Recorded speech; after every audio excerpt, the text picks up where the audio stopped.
Hello student, my name is Varun Chaudhary, Assistant Professor of Law in the Indraprastha Law College, Greater Noida. And today I will tell you about the TP Act, and the topic of the day is less pendency.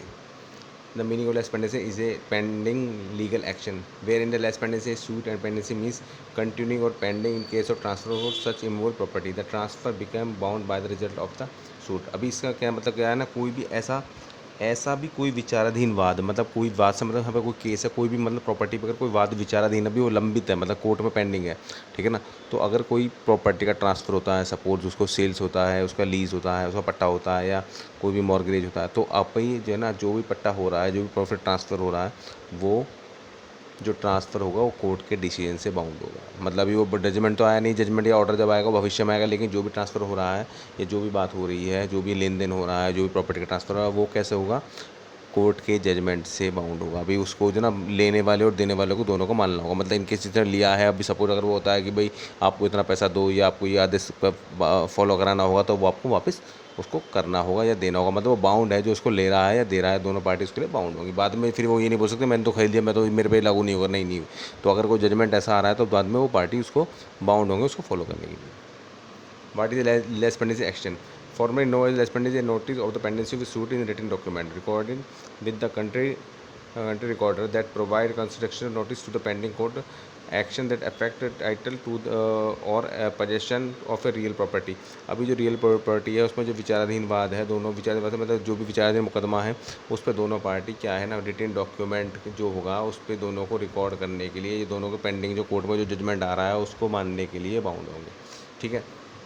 अभी जो भी चीज़ है, मतलब आपको recorded है, जो भी recorder होगा, जो भी चीज़ें होंगी उसको दोनों पार्टी मानने के लिए बाउंड होगी, जो रियल प्रॉपर्टी होगी, जो इमोबल प्रॉपर्टी वाली बात होगी। What happen after lis pendency fail? अभी लेस पेंडेंसी फेल होगा तो क्या होगा? वन से lis pendency fail notice officially recorded in the property country, this makes the buying and selling of the property is question much more difficult with many hundred edit to the process. It is mostly because buyer will avoid any house with dispute against the property as the cloud to the territory. अभी ना दो जो notice होगा buying, जो देने और बेचने और लेने वाला होगा उसके लिए क्वेश्चन अगर डिफिकल्ट होगा कि क्या होने वाला है, ठीक है ना।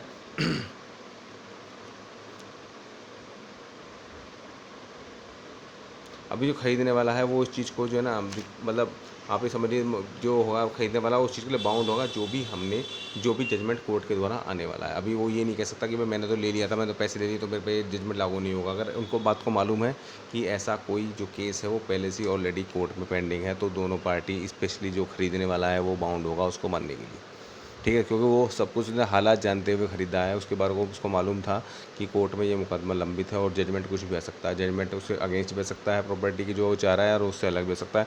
तो अभी बाद में ये विवाद जो है ना, फिर ये इस बात का वो आपका ले नहीं सकता, इस बात का डिफेंस नहीं ले सकता कि मैं इसको मानने के लिए बाउंड नहीं है। तो आपको ये बात समझ लीजिए, लेस्पेंडेंसी में जो मतलब जो होता है वो ये सिर्फ ये मतलब है कि दोनों पार्टी उस जजमेंट को मानने के लिए बाउंड है, ठीक है।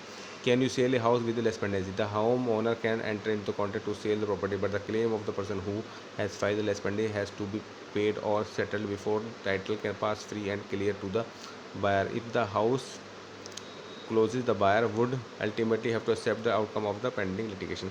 अभी कोई जो घर है उसको बेचा जा सकता है, लेकिन जो भी उसको खरीद रहा है तो उसको जजमेंट को मानने के लिए बाउंड होगा। अभी उसमें कोई भी डिफिकल्टीज आने वाली है, कोई उसका लॉस होने वाला जजमेंट के द्वारा, आने वाली जजमेंट के द्वारा, तो वो उसको बियर करना पड़ेगा, उसको वो फॉलो मानना पड़ेगा। वो ये नहीं बोलेगा कि भाई मैंने तो ये खरीद लिया, मेरे पे चीज़ें लागू नहीं होंगी। अगर एक बार जजमेंट आ गया, मतलब ये जानते हुए भी उसने खरीदा है कि इस प्रॉपर्टी से रिलेटेड कोई भी केस अभी कोर्ट में पेंडिंग है, ये जानते हुए उसने ख़रीदा है, तो भी उसको वो मानना पड़ेगा। इन फ्यूचर कुछ भी हो, उसका नुकसान हो या फ़ायदा हो, तो वो उसको मानने के लिए बाउंड होगा। अभी वो ये नहीं कह पाएगा कि नहीं जी मैं तो इसको नहीं मानूंगा, क्योंकि ऐसा तो हुआ नहीं चाहिए, मैंने तो अभी ख़रीदा, तो उस चीज़ के लिए नहीं मानेगा।